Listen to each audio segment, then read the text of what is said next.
আসসালামু আলাইকুম। বাংলাদেশি নাকি?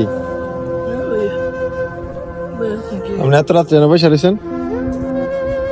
এই তো ভাইয়া থাকার জায়গা নাই, থাকার জায়গা নাই। আজকে অনেকদিন হয়েছে বাইরে বাইরে ঘুরতেছি।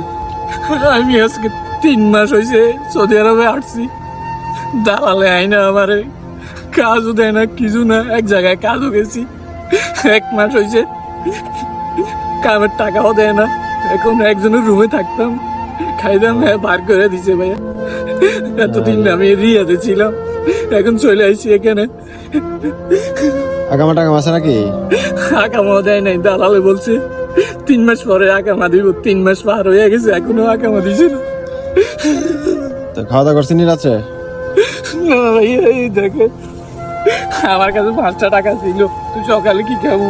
দেখেন কবুজ ভাইয়া, একটা কবুজ খাইছি আর এই কটা কবুজ রাখছি, শক্ত হয়ে গেছে ভাইয়া ঘরের মধ্যে। তো আপনার এখানে আপনার কাইন্দেন না আপনার এখানে আত্মীয় স্বজন না এখানে?